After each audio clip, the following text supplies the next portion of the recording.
Ukraine की राजधानी Kyiv में एक बार फिर से बमबारी की खबर आ रही है। इन ताज़ा हमलों में 2 आम नागरिकों की मौत हो चुकी है। ये साल यानी 2026 में कीव पर रूसी हमलों में दर्ज की गई पहली सिविलियन डेथ बताई जा रही है। और ये सब ऐसे वक्त हुआ है जब एक तरफ जंग तेज हो रही है तो दूसरी तरफ उसी जंग को रोकने के लिए डिप्लोमेटिक कोशिशें भी अपने निर्णायक मोड़ पर पहुंचती दिखाई दे रही हैं।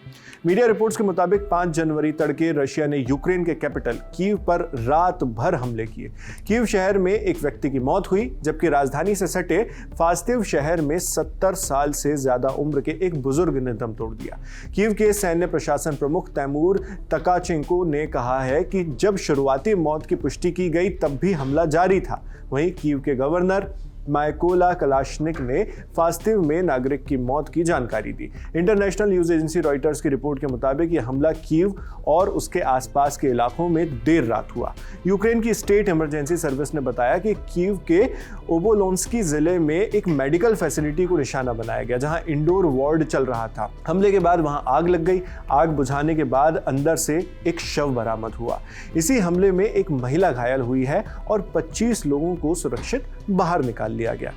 रॉयटर्स की रिपोर्ट में बताया गया है कि कीव के कई कस्बों और गांवों में घरों और अहम बुनियादी ढांचों को नुकसान पहुंचा है। कुछ इलाकों में बिजली सप्लाई भी बाधित हुआ। हालांकि रशिया की तरफ से इस हमले पर तत्काल कोई प्रतिक्रिया नहीं दी गई, मगर दोनों देश एक दूसरे पर आम नागरिकों को निशाना बनाने से इनकार करते आ रहे हैं। रूस का कहना है कि वो सैन्य ठिकानों पर हमला करता है, जबकि यूक्रेन का दावा है कि नागरिक और सिविल इंफ्रास्ट्रक्चर बार बार निशाना बनाए जाते हैं। रिपोर्ट्स ये भी बताती हैं कि ये ताज़ा हिंसा ऐसे समय में हुई है जब युद्ध को खत्म करने के लिए कूटनीतिक गतिविधियां तेज थीं। 3 जनवरी को यूरोप और दूसरे सहयोगी देशों के नेशनल सिक्योरिटी एडवाइजर्स कीव पहुंचे थे। यहां सिक्योरिटी की गारंटी और फाइनेंशियल सपोर्ट जैसे मुद्दों पर चर्चा हुई। यह अमेरिका की अगुवाई में चल रही शांति कोशिशों का हिस्सा थी। यूक्रेन के राष्ट्रपति वोलोदिमीर ज़ेलेंस्की ने कहा है कि 18 देशों के राष्ट्रीय सुरक्षा सलाहकारों के साथ अहम दस्तावेज साझा किए गए हैं। दस्तावेजों में सुरक्षा गारंटी से जुड़े ड्राफ्ट्स शामिल हैं। ज़ेलेंस्की के मुताबिक 5 जनवरी को यूक्रेन के जनरल स्टाफ और सैन्य अधिकारियों की पेरिस में बैठक होनी है। इसके बाद 6 जनवरी को यूरोपीय नेताओं के बीच बातचीत होगी।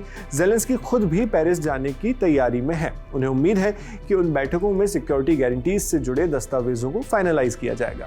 इस बीच अल जजीरा में आई एक रिपोर्ट ने इस पूरे घटनाक्रम में एक और अहम कड़ी जोड़ी। रिपोर्ट के मुताबिक यूनाइटेड स्टेट्स के प्रेसिडेंट डोनाल्ड ट्रंप ने रशिया के उस दावे को खारिज कर दिया है जिसमें कहा गया था कि यूक्रेन ने रशियन प्रेसिडेंट व्लादिमीर पुतिन के घर पर हमला किया। वही दावा जो रूस के रक्षा मंत्रालय ने एक वीडियो जारी कर किया था।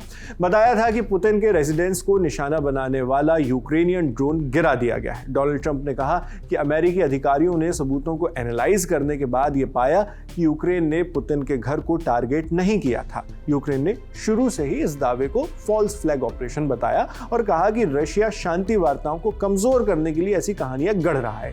यूक्रेन के वेस्टर्न एलाइज ने भी रशिया के इस दावे पर संदेह जताया। रिपोर्ट में यह भी कहा गया कि ये पूरा विवाद ऐसे वक्त हो रहा है जब अमेरिका समर्थित सीज फायर प्लान पर बातचीत चल रही है, जिसे ज़ेलेंस्की ने 90% तैयार बताया था।